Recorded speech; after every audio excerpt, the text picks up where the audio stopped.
Hello বন্ধুরা, কেমন আছো? আশা করি সকলেই ভালো আছো। আজ আমি তোমাদের সামনে আলোচনা করব ক্লাস 12-এর ইতিহাস বিষয়ের প্রথম অধ্যায় অতীত স্মরণ নিয়ে।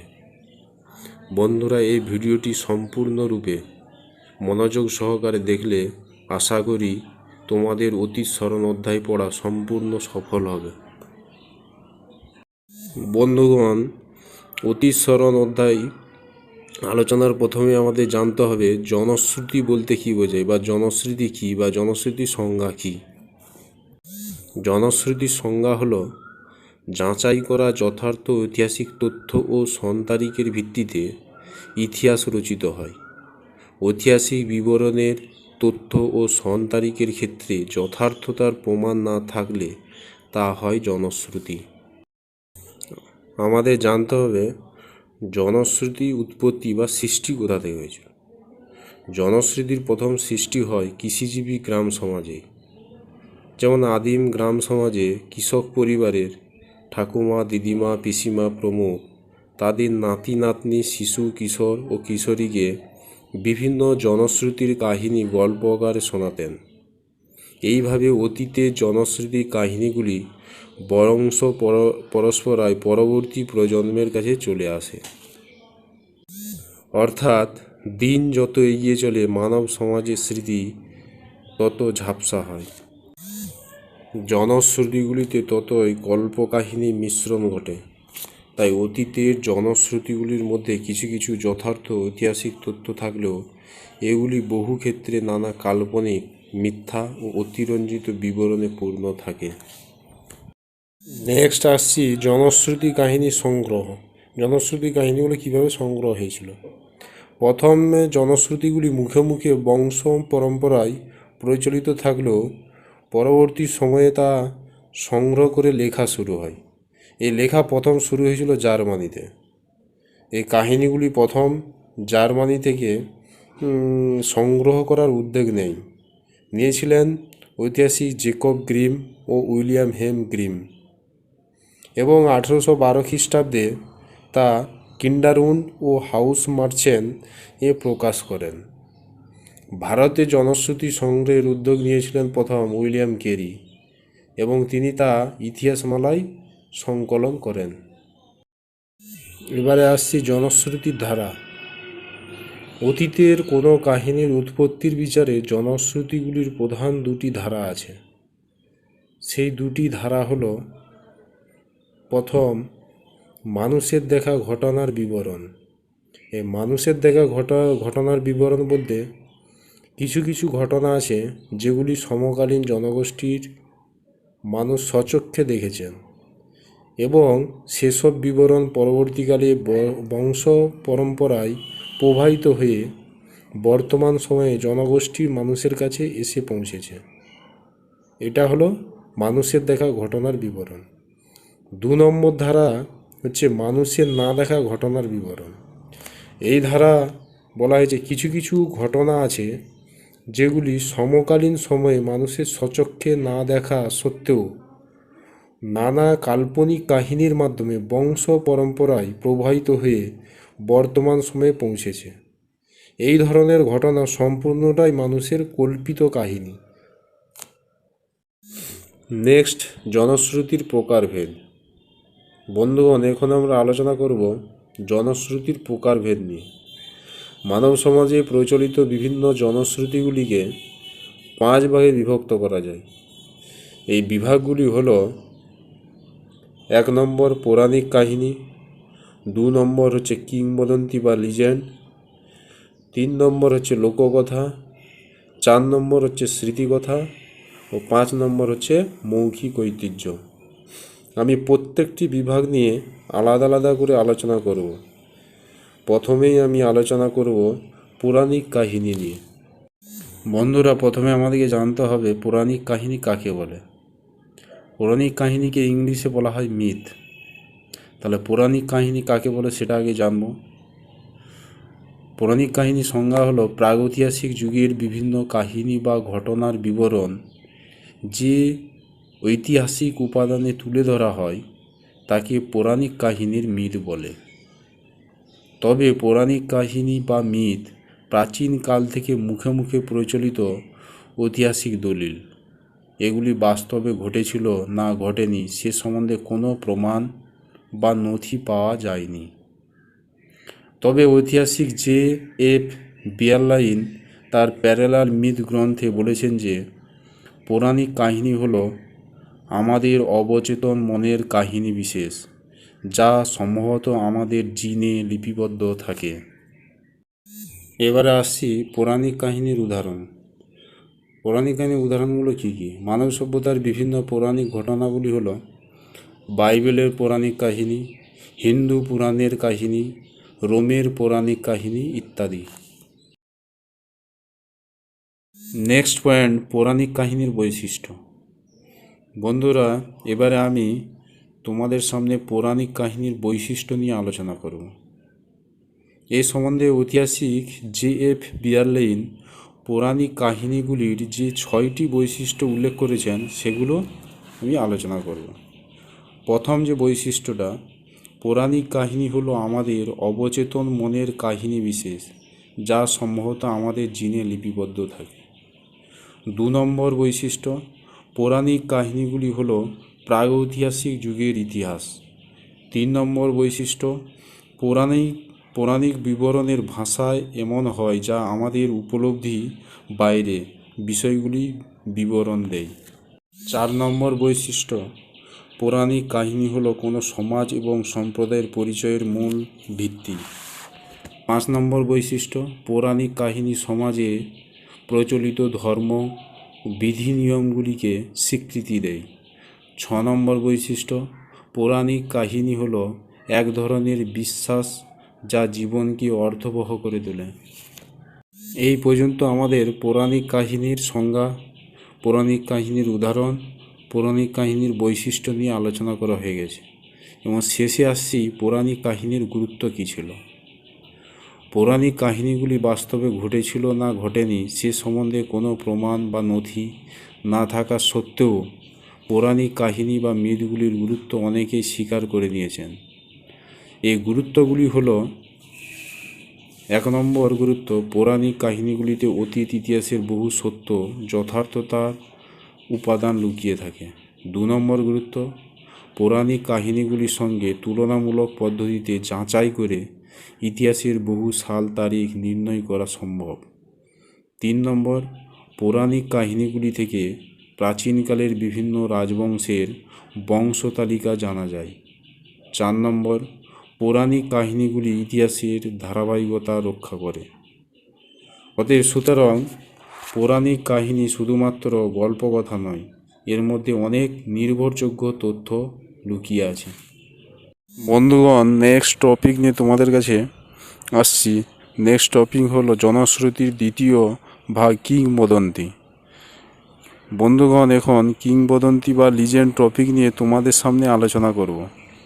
মৌখিক ইতিহাসের একটি অন্যতম উপাদান হিসাবে কিংবদন্তির কাহিনীকে গুরুত্ব দেওয়া হয়।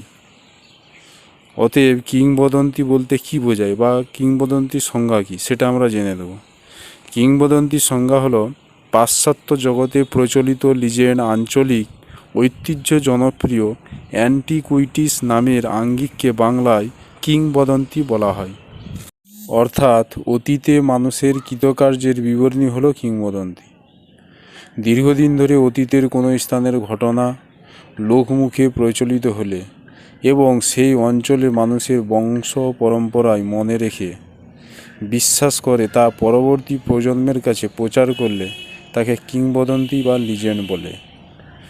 একদিকে বলা যায় কিংবদন্তির মধ্যে সত্য মিথ্যা সম্ভাবনা তিনটেই থাকতে পারে।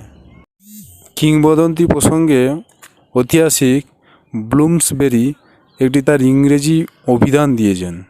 সে অভিধানটি হলো, কিংবদন্তি হলো এমন এক গল্প যা প্রজন্মের পর প্রজন্ম ধরে উপস্থাপিত হয়েছে ইতিহাসের রূপে, আসলে যা সত্য নয়।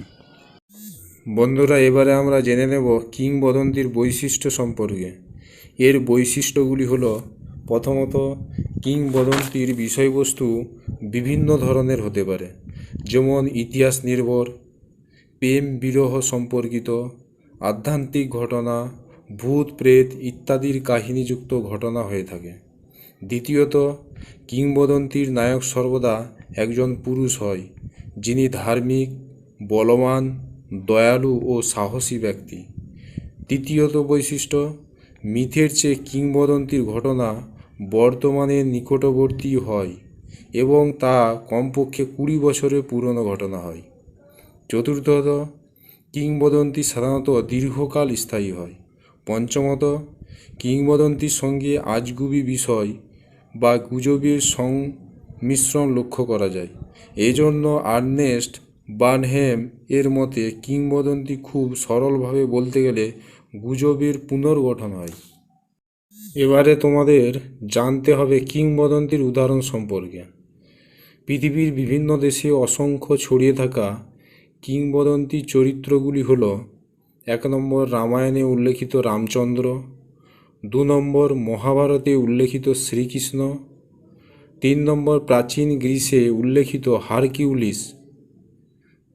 4 নম্বর, প্রাচীন গ্রীসের অপর উল্লেখযোগ্য হল প্রমিথিউস। 5 নম্বর, বাংলায় প্রচলিত গোপাল ভাঁড় কাহিনী ইত্যাদি ছিল কিংবদন্তি চরিত্রের উদাহরণ। এছাড়াও পৃথিবীর সবচেয়ে জনপ্রিয় কিংবদন্তি নায়ক হলেন রবিন হুড। নেক্সট আমাদের জানতে হবে কিংবদন্তির গুরুত্ব সম্পর্কে। ইতিহাস রচনার ক্ষেত্রে কিংবদন্তির গুরুত্ব কম ছিল না। গুরুত্বগুলি হলো: 1 নম্বর, বিভিন্ন কিংবদন্তির ওপর ভিত্তি করে বিভিন্ন ঐতিহাসিক ঘটনার সত্যতা নিরূপণ করা সম্ভব হয়। 2 নম্বর, মানুষের মনে যখন ভয়ের সঞ্চার হয়, কিংবদন্তির ঘটনা তখন তার মনে সাহসের সৃষ্টি করে। 3 নম্বর, কিংবদন্তি মানুষের মুখে মুখে প্রচারিত হয়ে লোক সমাজকে আনন্দ দিয়ে যাচ্ছে। 4 নম্বর গুরুত্ব, কিংবদন্তির ঘটনাগুলি বর্তমানকালের মানুষকে নৈতিকতার শিক্ষা দিয়ে থাকে। 5 নম্বর, কিংবদন্তি থেকে অনেক বেশি ঐতিহাসিক উপাদান পাওয়া সম্ভব হয়। বন্ধুরা, এই পর্যন্ত জনশ্রুতির 2টি ভাগ আলোচনা করা হয়েছে: পৌরাণিক কাহিনী এবং কিংবদন্তি। এবারে যেটা আলোচনা করব লোককথা সম্পর্কে। প্রথমে আমাদের জানতে হবে লোককথা কাকে বলে বা এর সংজ্ঞা কী। মানুষের জীবন ও কল্পনার সংমিশ্রণে যেসব গল্পগাথা গড়ে ওঠে তাই হলো লোককথা। অন্যভাবে বলা যায়, লোককথা হলো এক ধরনের কাল্পনিক গল্পগাথা যা শ্রোতাদের এমন এক জগতে নিয়ে যায় যেখানে প্রাকৃতিক আইন কার্যকারী হয় না। আবার অন্যদিকে ঐতিহাসিক কার্ল টমলিনসন ও ক্যারল লিঞ্চ ব্রাউনের মতে মানুষের জীবন ও কল্পনার সংমিশ্রণে যেসব গল্পগাথা গড়ে উঠেছে তাই হলো লোককথা। এইসব গল্পগাথা যুগের পর যুগ ধরে বংশ পরম্পরায় প্রচলিত হয়ে আসছে। আশা করি বন্ধুরা লোককথার সংজ্ঞাটা বুঝতে পেরেছ। নেক্সট আসছি লোককথার বৈশিষ্ট্য সম্পর্কে। লোককথার বৈশিষ্ট্যগুলি কী কী ছিল তা নিয়ে আলোচনা করব। প্রথম বৈশিষ্ট্য, কিংবদন্তি, পুরাণ প্রভৃতি কাহিনীগুলিতে শিশু, কিশোর, যুবক, বয়স্ক প্রভৃতি সকলের রসদ থাকে, কিন্তু লোককথায় সাধারণত শিশু ও কিশোর, কিশোরীদের জন্যই রসদ থাকে। 2 নম্বর বৈশিষ্ট্য, লোককথা হলো প্রাচীন কাব্যের অনেক গল্প যা সমাজ, ধর্ম, সংস্কৃতি কেন্দ্রিক। 3 নম্বর বৈশিষ্ট্য, লোককথার কাহিনীগুলি সাধারণত অলিখিত হয়, যা বর্তমানে অনেক গবেষক লিখিত বইয়ের মাধ্যমে প্রকাশ করেছেন। 4 নম্বর বৈশিষ্ট্য, লোককথা কাহিনীতে ধর্মীয় বিষয়বস্তুর বিশেষ গুরুত্ব লক্ষ্য করা যায় না। 5 নম্বর বৈশিষ্ট্য, লোককথার গল্পে কোনো স্থান, কাল, পাত্র সুনির্দিষ্ট উল্লেখ পাওয়া যায় না। বন্ধুগণ, এখন তোমাদের সামনে কিছু লোককথার উদাহরণ তুলে ধরব। বিভিন্ন দেশের সমাজে বিভিন্ন লোককথার মধ্যে বিশেষ উল্লেখযোগ্য কয়েকটি লোককথা হল দক্ষিণারঞ্জন মিত্র মজুমদারের ঠাকুরমার ঝুলি গ্রন্থের বিখ্যাত গল্প 7 ভাই চম্পা, আবার আরব্য রজনীর আলিবাবা 40 চোর ও রিচার্ড জনসনের টম থার্ম ও দৈত্যের গল্প, অবনীন্দ্রনাথ ঠাকুরের বুড়ো আংলো ইত্যাদি হল লোককথার উল্লেখযোগ্য উদাহরণ। নেক্সট আলোচনা করব লোককথার গুরুত্বগুলি কি কি ছিল। ইতিহাস জানার ক্ষেত্রে লোককথার বিশেষ গুরুত্ব রয়েছে। 1 নম্বর, কোনো সমাজ সৃষ্ট লোককথাগুলিতে সেই সমাজের সামাজিক, সাংস্কৃতিক ও ধর্মীয় প্রভৃতি বিষয়ে যথেষ্ট প্রভাব পড়ে।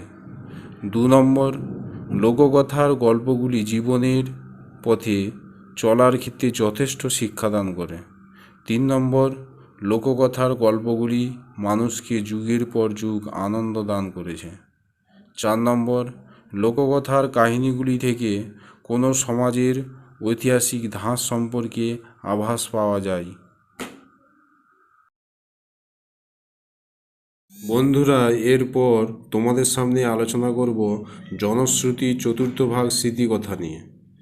ইতিহাসের একটি অন্যতম মৌখিক উপাদান হলো স্মৃতিকথা। স্মৃতি বলতে মনে রাখার বিষয়কে বোঝায়, যার মধ্য দিয়ে নিকট অতীতকে স্মরণ করা যায়। এর দ্বারা স্মৃতিকথার সংজ্ঞাটি হলো কোনো ব্যক্তি তার জীবনের অনেকটা সময় অতিক্রম করার পরে তার জীবনে ফেলে আসা কোনো ঘটনার স্মৃতিচারণ ও প্রকাশকেই বলা হয় স্মৃতিকথা। অন্যদিকে বলা যায়, স্মৃতিকথা হলো এক ধরনের সাহিত্য যেখানে লেখক তার জীবনে ঘটে যাওয়া বা জীবনে প্রত্যক্ষ করার বিভিন্ন ঘটনার বিবরণ স্মৃতি থেকে এনে তুলে ধরেন। অর্থাৎ স্মৃতিকথাগুলো হলো এক ধরনের অতীতের স্মৃতিচারণ। নেক্সট, স্মৃতিকথার বৈশিষ্ট্য। স্মৃতিকথার বিভিন্ন বৈশিষ্ট্যগুলি হলো: 1 নম্বর, স্মৃতিকথা হলো লেখকের নিজস্ব অনুভূতি। 2 নম্বর বৈশিষ্ট্য, স্মৃতিকথা হলো প্রকৃতপক্ষে অতীত ঘটনার প্রত্যক্ষ বর্ণন। 3 নম্বর, স্মৃতিকথা কোনো কাল্পনিক উপন্যাস নয়, এটি বাস্তব চিত্র, অর্থাৎ লেখক প্রকৃত ঘটনা তার স্মৃতিকথায় তুলে ধরেন। 4 নম্বর, স্মৃতিকথা সাধারণত লেখকের দৃষ্টিকোণ থেকে লেখা হয়। বন্ধুরা, এবারে তোমাদের সামনে আলোচনা করব স্মৃতিকথার উদাহরণগুলো নিয়ে। প্রথমে আমি বলবো জীবনীকার এবং পরে বলবো আত্মজীবনীগুলির নাম। তো স্মৃতিকথার বিভিন্ন যে উদাহরণগুলি হলো, প্রথমে আসছি আশালতা সরকারের আমি সূর্য সেনের শিষ্য, পরে মণিকুন্তলা সেনের সেদিনের কথা, আর নারায়ণ সান্যালের আমি নেতাজিকে দেখেছি, সুফিয়া কামালের 71-এর ডায়েরি, মান্নাদের জীবনের জলসাগরে, বুদ্ধদেব বসু আমার জীবন, সমর সেনের বাবু বৃত্তান্ত, বীণা দাস শৃঙ্গল ঝঙ্কার, শ্রী হিরণময় বন্দ্যোপাধ্যায় উদ্বাস্তু, জ্যোতি বসু যতদূর মরে পড়ে, দক্ষিণারঞ্জন বসু ছেড়ে আসা গ্রাম, রবীন্দ্রনাথ ঠাকুর জীবন স্মৃতি, কানন দেবী সবারে আমি নমি, দেবব্রত বিশ্বাস ব্রাত্যজনের বুদ্ধ সঙ্গীত, মমতা বন্দ্যোপাধ্যায় উপলব্ধি, শুভা প্রসন্ন অন্য নাগরিক ইত্যাদি হলো স্মৃতিকথার উদাহরণ। নেক্সট আসছি স্মৃতিকথার গুরুত্ব নিয়ে। স্মৃতিকথামূলক বিবরণগুলি যথেষ্ট গুরুত্ব আছে। বিভিন্ন গুরুত্বগুলি হলো: 1 নম্বর, অধিকাংশ ক্ষেত্রে স্মৃতিকথাগুলি গুণী ব্যক্তিরাই রচনা করেন, তাই এ থেকে অতীতের বাস্তব ঘটনার তথ্য বিবরণ পাওয়া যায়। 2 নম্বর, বিভিন্ন স্মৃতিকথা বিভিন্ন ঐতিহাসিক ঘটনার মূল্যবান তথ্য হিসাবে কাজ করতে পারে। 3 নম্বর, স্মৃতিকথার বিবরণে ঐতিহাসিক তথ্যের সত্যতা অনেক বেশি থাকে। আশা করি বন্ধুরা তোমরা সবই বুঝতে পারছো। নেক্সট টপিক হচ্ছে মৌখিক ঐতিহ্য। জনশ্রুতির পরবর্তী অর্থাৎ শেষ ভাগ মৌখিক ঐতিহ্য নিয়ে তোমাদের কাছে আলোচনা করব। বন্ধুরা, প্রথমেই বলি, লোকমুখে দীর্ঘদিন ধরে প্রজন্মান্তরশ্রুত হয়ে আসা সংস্কৃতির প্রবাহ হলো মৌখিক ঐতিহ্য। অন্যভাবে বলা যায়, মৌখিক ঐতিহ্য হলো এক ধরনের মৌখিক বার্তা যা কথা, গান প্রভৃতির মাধ্যমে মুখে মুখে পূর্ববর্তী প্রজন্ম অতিক্রম করে পরবর্তী প্রজন্মে এসে পৌঁছায়। অর্থাৎ মৌখিক ঐতিহ্যের সংজ্ঞাটি হবে অতীতের ঘটনা সম্পর্কে মানুষের কণ্ঠস্বর, স্মৃতিকথা, বিভিন্ন সম্প্রদায় ও অংশগ্রহণকারীদের বক্তব্য সংগ্রহ, সংরক্ষণ, বিশ্লেষণ ও চর্চা করাকেই মৌখিক ঐতিহ্য বলে। নেক্সট আমাদের জানতে হবে মৌখিক ঐতিহ্যের বৈশিষ্ট্য সম্পর্কে আলোচনা করা হয়। মৌখিক ঐতিহ্যের বিভিন্ন বৈশিষ্ট্যগুলি হলো: 1 নম্বর, মৌখিক ঐতিহ্যগুলি বংশ পরম্পরায় মানুষের মুখে মুখে ছড়িয়ে পড়ে। 2 নম্বর বৈশিষ্ট্য, মৌখিক ঐতিহ্য প্রথম পর্বে লিখিত ইতিহাস হিসাবে পাওয়া যায় না, পরবর্তীকালে লিখিত ইতিহাস রচিত ও প্রকাশিত হতে পারে। 3 নম্বর বৈশিষ্ট্য, চারণ কবিদের ছড়া বা গানের মাধ্যমে সমাজের অঞ্চলের কোনো গাথা মানুষের কাছে প্রচারিত হয়। 4 নম্বর, মৌখিক ঐতিহ্যগুলি বর্তমানে অডিও টেপ, ভিডিও টেপ ও রেকর্ডারের মাধ্যমে সংরক্ষণ করা হয়।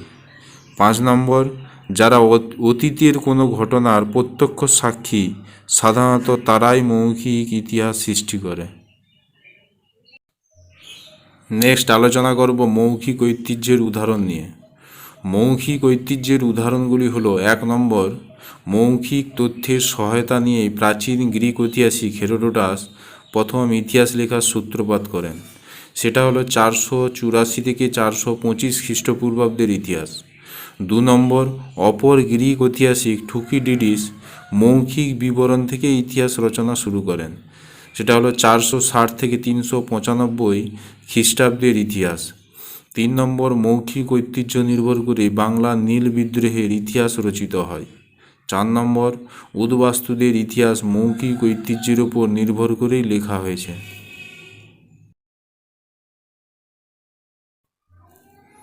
আশা করি তোমরা বুঝতে পারছো। এরপর আলোচনা করব মৌখিক ঐতিহ্যের গুরুত্ব নিয়ে। 1 নম্বর গুরুত্ব হলো কোনো ঘটনার বিষয়ে ইতিহাস রচনার ক্ষেত্রে প্রাথমিক উপাদান হিসাবে মৌখিক ঐতিহ্য খুবই গুরুত্বপূর্ণ ভূমিকা পালন করে। 2 নম্বর, অবহেলিত নিম্নবর্গের মানুষদের কোনো লিখিত নথিপত্র বা দলিল দস্তাবেজ থাকে না, তাই এদের ইতিহাস জানতে গেলে মৌখিক ঐতিহ্যের খুবই প্রয়োজন। 3 নম্বর, মৌখিক ইতিহাসকে অনেকে লিখিত ইতিহাসের মতোই নির্ভরযোগ্য তথ্য বলে মনে করেন। এই পর্যন্ত হলো মৌখিক ঐতিহ্যের গুরুত্ব। বন্ধুরা, এই পর্যন্ত জনশ্রুতির 5টি বিভাগ আলোচনা হয়ে গেছে। এই অধ্যায় অর্থাৎ অতীত স্মরণ অধ্যায়ের বাকি অংশটি নেক্সট ভিডিওতে আলোচনা করা হবে। অর্থাৎ নেক্সট ভিডিওগুলো পাওয়ার জন্য বন্ধুরা অবশ্যই বেশি বেশি শেয়ার এবং লাইক করো, এবং বাম দিকে যে সাবস্ক্রাইব বাটনটা আছে সেটা ক্লিক করো, তাহলে পরবর্তী যে ভিডিওগুলো আমি ছাড়বো সেগুলো অবশ্যই তোমাদের কাছে পৌঁছে যাবে বা নোটিফিকেশনে তোমরা পেয়ে যাবে।